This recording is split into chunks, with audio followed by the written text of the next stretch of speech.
Graça e paz, pessoal, da parte do Senhor e Salvador Yeshua. Glórias a Ele, que sem Ele não podemos fazer absolutamente nada. Amém? Então, glórias ao Criador, glórias a Yeshua, pela presença do Espírito, que torna possível, através da misericórdia, da graça, favor imerecido, da confiabilidade da salvação pela fé, que podemos fazer alguma coisa no campo espiritual, no que se refere à nossa fé professada aqui na Terra. Então, é importante que coloquemos-nos como soldados de Cristo, como cooperadores do Evangelho, como o apóstolo Paulo. Temos uma função importantíssima na Terra, que é levar o ID. Yeshua deu a instrução, a ordem aos profetas, antes dele ressuscitar, que fosse pregar o evangelho, dizendo que o reino estava próximo. Arrependei-vos, porque o reino é chegado. E essa foi a instrução dada aos apóstolos. E a instrução dada ao apóstolo Paulo foi um ministério maravilhoso, que é o ministério da graça, que é a mensagem do Evangelho do Salvador Yeshua ressuscitado, que nos traz a responsabilidade, enquanto membros do seu corpo, cujo ele é a cabeça, estejamos todos alinhados, alinhamento esse que exige uma concordância com o Evangelho. Para isso é preciso ter o conhecimento do mesmo. Tendo conhecimento, tendo discernimento pelo Espírito, tornamo-nos cristãos, adoradores em espírito e em verdade, os quais o Pai procura, como está escrito em João 4. Assim se forma um cristão, se forma um protestante, como Martinho Lutero, um homem que se levantou contra um império na época de Roma. Ele, sendo alemão, sentiu de entrar para essa questão do catolicismo, né? Por causa de um testemunho.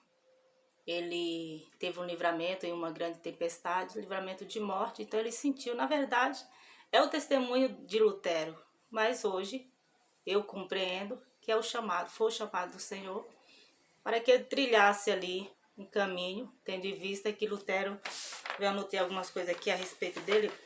É muita coisa, o que não falta são artigos na internet que falam a respeito de Lutero, porque infelizmente tem pessoas que, não conhecendo a história real, não conhecendo os fundamentos para que houvesse de fato um cristianismo saudável, as pessoas correm o risco de julgar por ouvir outros falarem, e isso em especial os católicos, os que professam a fé católica, que são inseridos no catolicismo, e correm um risco porque vão ser doutrinados de forma errada e vão passar, e claro, uma imagem errônea de Lutero, porque ele foi um protestante, ele se levantou contra, criando aí 95 teses que você lendo o artigo você vai entender.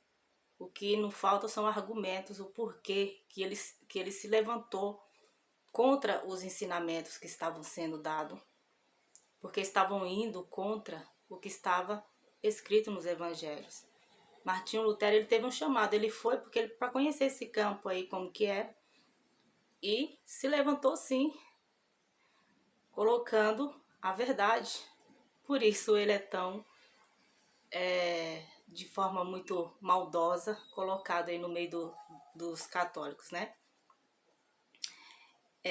Lutero, ele é de 1483, nasceu, né? E faleceu em 1546. Então, após uma violenta tempestade, ele teve o livramento, ele sentiu o desejo e foi, né?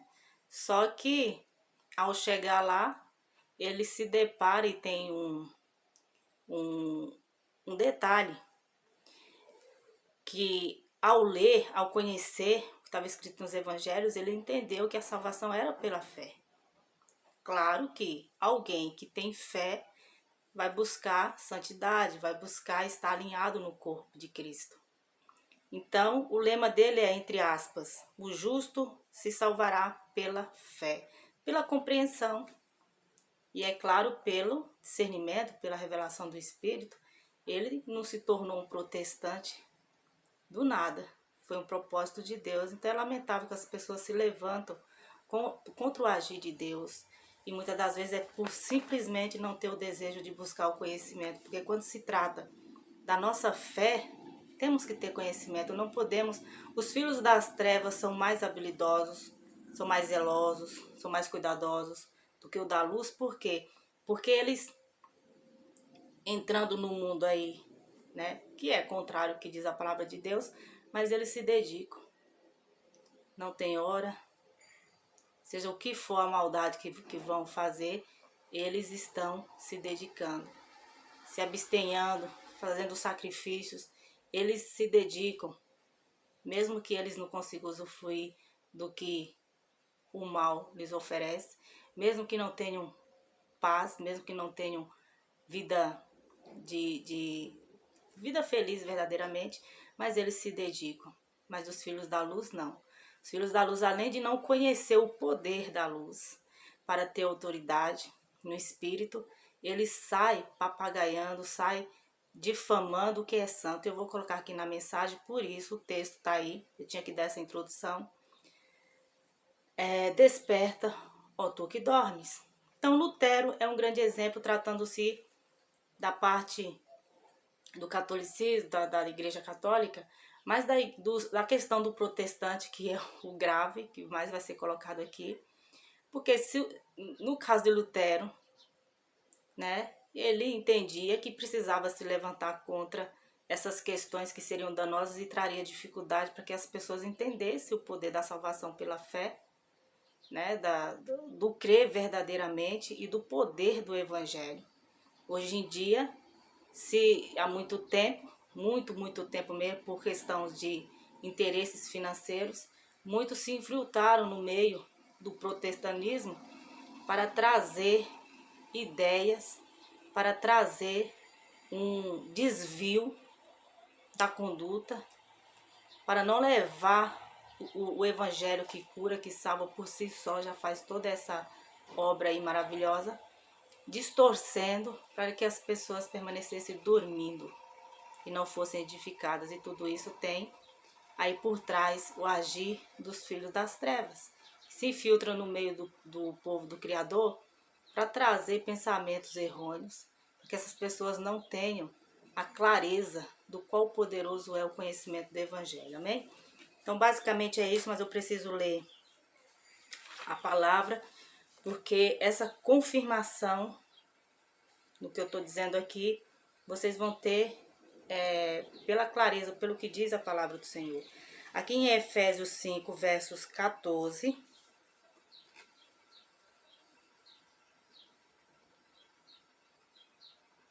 eu vou ler aqui o 13 e o 14, diz: mas tudo o que é exposto pela luz torna-se visível, pois a luz torna visível todas as coisas. Por isso é que foi dito: desperta, ó tu que dormes, levanta-te dentre os mortos e Cristo resplandecerá sobre ti. Então, para Cristo resplandecer-se sobre a nossa vida, é preciso estarmos com a verdade nos lábios, é preciso mostrarmos que a luz é clara, né? Mostrar a verdade que faz parte da luz, né? Amém? E como eu disse, infelizmente, muitos se infiltraram no meio do povo do Senhor para corromper o povo, para deixar o povo cheio de pensamentos de si próprio, pensamentos do que os outros falam e não da verdade. Eu vou ler aqui Judas. Judas é um único capítulo, é um capítulo antes de Apocalipse. Eu vou ler do 3, a partir do 3, tá? Até o verso 16. O pecado e o destino dos ímpios. Amados, embora estivesse muito ansioso por lhes escrever acerca da salvação que compartilhamos, senti que era necessário escrever-lhes, insistindo que trabalhassem pela fé de uma vez por todas, confiada aos santos. Pois certos homens, cuja condenação já estava sentenciada há muito tempo, infiltraram-se dissimuladamente no meio de vocês.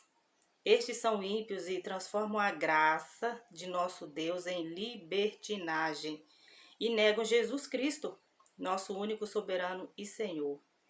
Embora vocês já tenham conhecimento de tudo isso, quero lembrar-lhes que o Senhor libertou um povo do Egito, mas posteriormente destruiu os que não creram. E quanto aos anjos que não conservaram suas posições de autoridades, mas abandonaram sua própria morada, ele o tem guardado em trevas, presos com correntes eternas para o juízo do grande dia. De modo semelhante a estes, Sodoma e Gomorra e as cidades em redor se entregaram à imoralidade e às relações sexuais antinaturais. Estando sob o castigo do fogo eterno, elas servem de exemplo. Da mesma forma, estes sonhadores contaminam o próprio corpo, rejeita as autoridades e difama os seres celestiais. Contudo, nem mesmo o arcanjo Miguel, quando estava disputando com o diabo acerca do corpo de Moisés, ousou fazer acusações injuriosas contra ele, mas disse, entre aspas, o Senhor o repreenda. Todavia esses tais difamam tudo o que não entendem, e as coisas que entendem por instinto, como animais irracionais, nessas mesmas coisas se corrompem. Ai deles, pois seguiram o caminho de Caim, buscando lucro, caíram no erro de Balaão e foram destruídos na rebelião de Corá. Esses homens são rochas submersas nas festas de fraternidade que vocês fazem, comendo com vocês de maneira desonrosa. São pastores que só cuidam de si mesmos, são nuvens sem água, impelidos pelo vento. Árvores de outono, sem frutos, suas vozes mortas, arrancadas pela raiz. São ondas bravias do mar, espumando seus próprios atos vergonhosos. Estrelas errantes, para as quais estão reservadas para sempre as mais densas trevas. Enoque, o sétimo a partir de Adão, profetizou acerca deles. Vejam, o Senhor vem com milhares e seus santos, para julgar a todos e convencer todos os ímpios a respeito de todos os atos de impiedade que eles cometeram impiamente, e acerca de todas as palavras insolentes que os pecadores ímpios falaram contra ele. Essas pessoas vivem se queixando, descontentes com a sua sorte, e seguem os seus próprios desejos impuros. São cheios de si e anulam os outros e adulam, né? Não, adulam os outros por interesse. Vejam quanta exposição de palavras que demonstra o pecado, demonstra o erro. Só esses versículos aqui resume o mundo, resume o meio religioso, quando as pessoas são simplesmente religiosas. Elas se levantam contra as autoridades sem argumentação. Elas defendem algumas autoridades que são indefensáveis, né? Porque suas ideias, seus propósitos não justificam, não estão alinhados, não faz nenhum sentido com a vontade do Todo-Poderoso que institui aí as lideranças. No caso, né, ele que permite que haja liderança. Então, é muito grave porque o risco que as pessoas correm de formularem opiniões simplesmente por ouvirem, mas não investigar a fundo, o risco que o catolicismo corre de propagar uma inverdade a respeito de Lutero, enquanto foi um dos santos, porque ele pode ser colocado aqui como está escrito aqui em Judas, né? É Judas. Por quê? Porque ele propagou a fé, porque ele entendeu o sentido da fé. Então ele se levantou contra o quê? Contra o que Lutero se levantou? Porque não era só como hoje. Hoje o dano talvez seja ainda pior, porque hoje usam a palavra do Senhor para criarem suas próprias doutrinas, doutrinas de homem. Mas no tempo de Lutero, ao ponto de criar ali 95 teses. Por quê? Só para vocês terem ideia. Nessa época, ele se levantou contra as práticas de simonia e a venda de indulgências. O que é simonia? Comércio de relíquias sagradas, muitas vezes falsas. Porque assim, é do conhecimento de todos. Primeiro, em Êxodo 20, o Senhor proíbe que esculpem imagens semelhantes do que há no céu, na terra, dentro da água ou de qualquer maneira, com a finalidade de prostrar-se, adorar. E as pessoas no mundo inteiro têm essas práticas de idolatria. É proibido, segundo a palavra do Senhor. A idolatria ela é danosa e ela traz condenação. A igreja romana tinha esses hábitos. E não era só com o objetivo de levar as pessoas a prostrarem ou revenerar imagens, objetos, mas era o objetivo de ganhar dinheiro com isso, porque muitas eram falsas. Mas as pessoas criam, e até hoje tem vários símbolos, né? Com várias simbologias, as pessoas acreditam verdadeiramente que isso lhes traz algum benefício.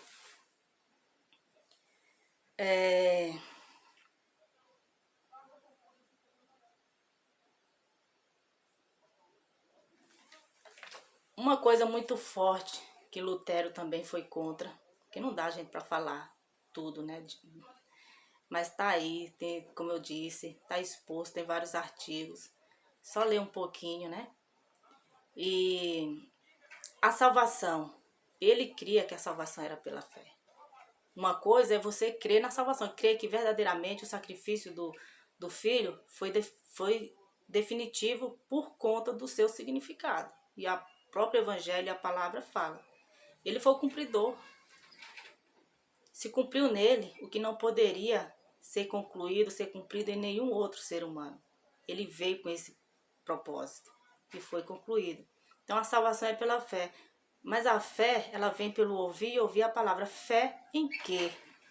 Fé no que vai dizer a respeito do Filho, a respeito do cumprimento, a respeito de tudo que o Senhor tem feito, fez desde o povo lá de Moisés, que foi guiado por Moisés, para que o povo entendesse que era sombra, sim, mas existia ali umas práticas, o Senhor perdoava os pecados através de um sacrifício pelo pecado do povo, o Senhor aceitava, mas era algo que tinha que ser feito continuamente. Vem o Filho e o sacrifício é definitivo, não tem a necessidade dele vir novamente, como está lá escrito em Hebreus. Só ler Hebreus a partir do capítulo 8, você vai ver falando a respeito disso. Não há mais a necessidade, pronto. Agora, o evangelho que foi dado ao ministério do apóstolo Paulo nos traz a consciência de adorador, nos traz a consciência de como é a doutrina cristã, como é o viver cristão. Bem, então, eles acreditavam que tinha que ter obras. Lutero foi contra isso. A obra, sacrifícios e tantas coisas que ocorriam ali era desnecessário. Ele se levantou contra isso. Como que alguém destemido assim como Lutero pode, por nossa geração, que é a geração que tem mais oportunidade no conhecimento, abre os lábios para condená-lo como um herege, sendo que os hereges estão aí a vapor, né? Então aqui em Jonas deixa bem claro e cita que lá no tempo de Moisés, deixa eu ler novamente, ó.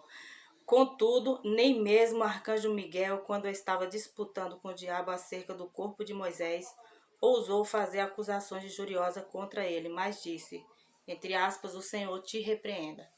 Até a forma como as pessoas querem combater os espíritos, as pessoas que estão aí com espíritos, as pessoas muitas das vezes são envergonhadas, porque os espíritos não vão lhes obedecer. Espíritos são espíritos.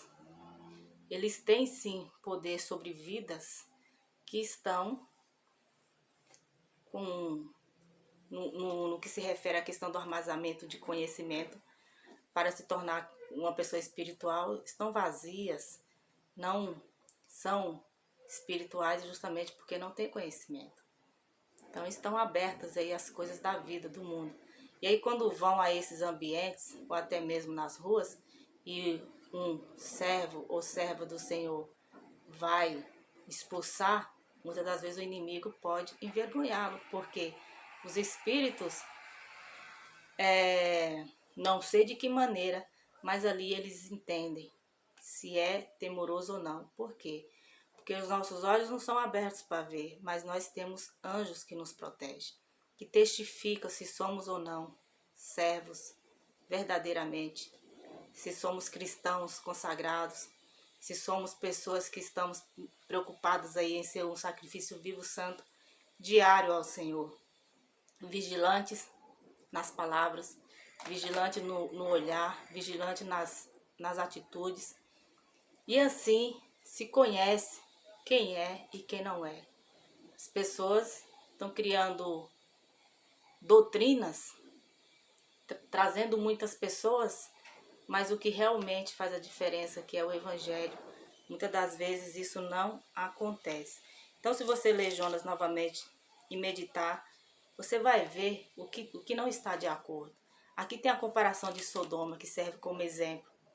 Porque assim, lendo a palavra, se percebe que o Criador é justo. E ele não tem o culpado por inocente. Não é de qualquer maneira. Veio a graça e muitos, como eu li aqui, pode entender que a graça é tudo de graça, que tudo pode, que pode pecar, que pode fazer o que for, que é salvo pela graça. Não é por aí. A graça não é de graça. A graça, o caminho dela é estreito, não é largo. Na graça, tem que ter consciência da vida cristã, do corpo, da santidade do corpo, tem que vigiar. Na graça não se aceita adultério, prostituição, fornicação. Na graça não se aceita viver de forma ilícita, desonesta, tratando e agindo com balanças desonestas. Na graça é trazida a responsabilidade, resumindo, eu poderia ficar aqui muito tempo falando. O que representa a graça? É um favor imerecido? Foi nos dado. Mas, porém, convém que estejamos de acordo, porque para ter a fé, ser salvo pela fé, é preciso ter o conhecimento. E aí nós vamos sendo modulados, refinados, regenerados, santificados na medida do conhecimento.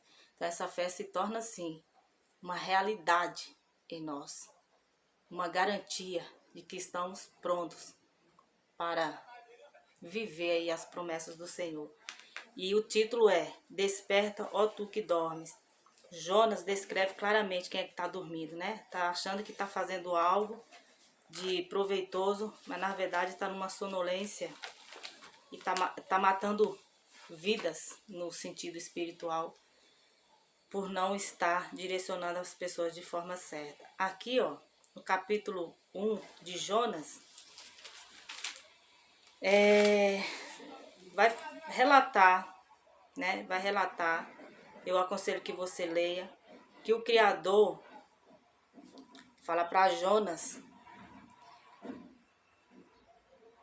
para ir para a cidade de Nínive, pregar contra a cidade, porque a cidade, né?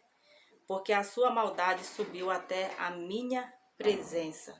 A maldade da cidade tinha subido, tinha chegado ao extremo, ao limite. Imagina aí comparando ao mundo. Então o Criador fala para Jonas, para ele ir lá, para pregar contra. Jonas teme. Jonas teme. Porque falar algo da parte do Senhor que condena, que traz a consciência, muitas das vezes as pessoas não querem.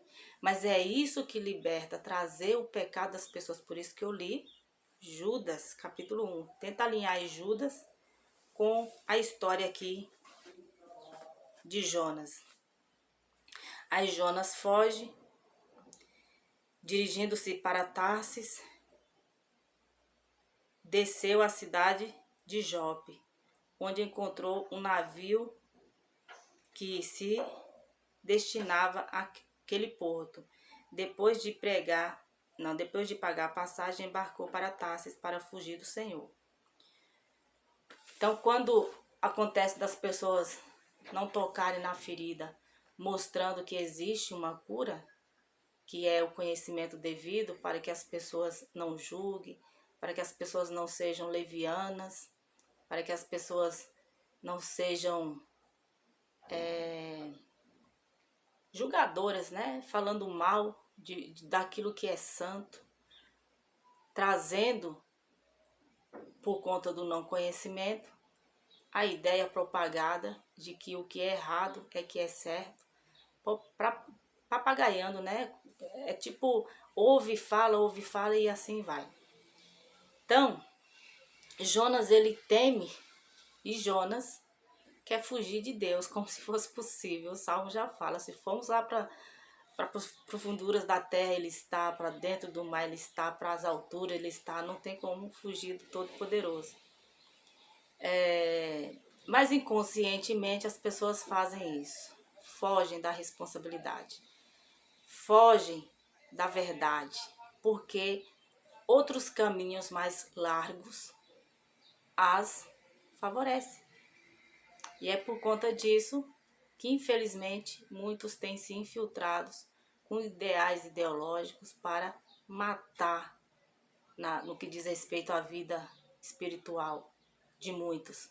Porque isso as favorece. Um povo que não enxerga, um povo que não vive a luz, um povo que não foi resplandecida a luz de Cristo na vida delas, elas são usadas como massa de manobra e cegas, dormindo, faz mais sentido, traz mais lucro para uma certa classe de pessoas do que despertar. Despertados vão reivindicar, vão se colocar, vão se posicionar e não querem um povo assim. Por isso que o Brasil está com tanta dificuldade de alavancar, de ir para frente, crescer e ver as coisas, receber, viver as promessas que o Senhor tem para nós. Mas aí o Criador faz soprar um vento forte e eu já,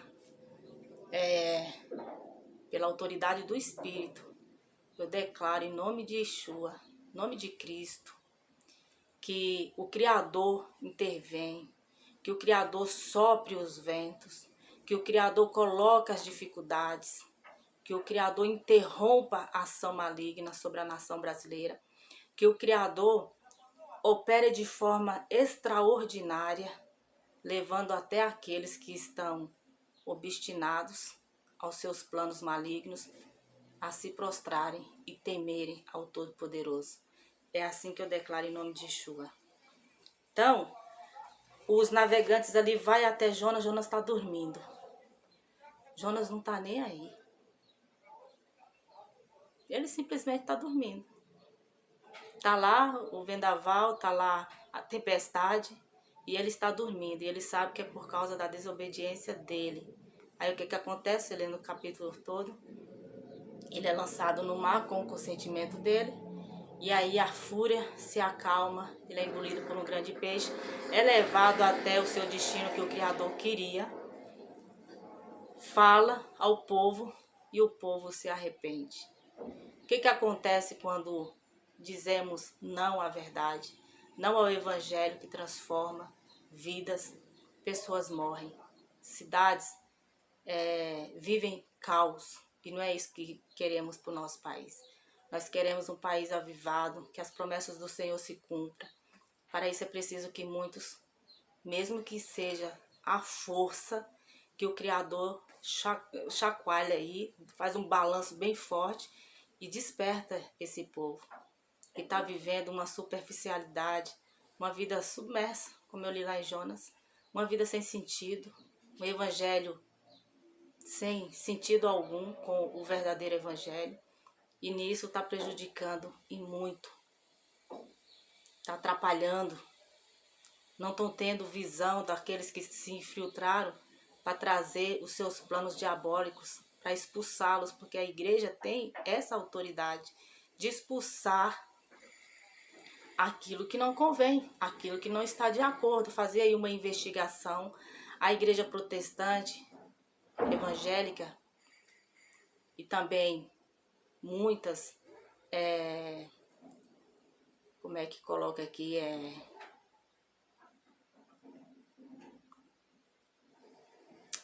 muitas paróquias, né? Isso, muitas paróquias com padres que têm autoridade, que têm conhecimento, que o Senhor abra os olhos desses homens para eles, para que seja identificado esses que se infiltram, e expulsá-lo do meio deles, porque a igreja tem essa autoridade, baseando no que diz a palavra do Senhor. Não estou me baseando em nenhuma lei.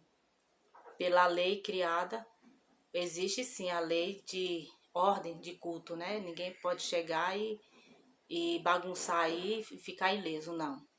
Mas no que está escrito, em base na Bíblia, o povo do Senhor, o povo verdadeiro, tem a autoridade de fazer aí uma seleção e ver, né, pela revelação do Espírito, que tem pessoas trazendo seus objetivos danosos. E isso é grave.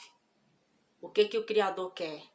Que o povo que ouve a voz dele, que tem um chamado, que tem um propósito, faça a vontade dele.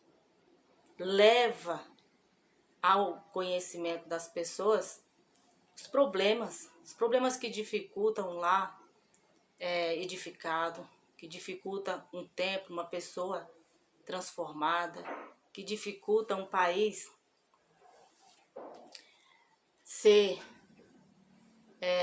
crescer, evoluir,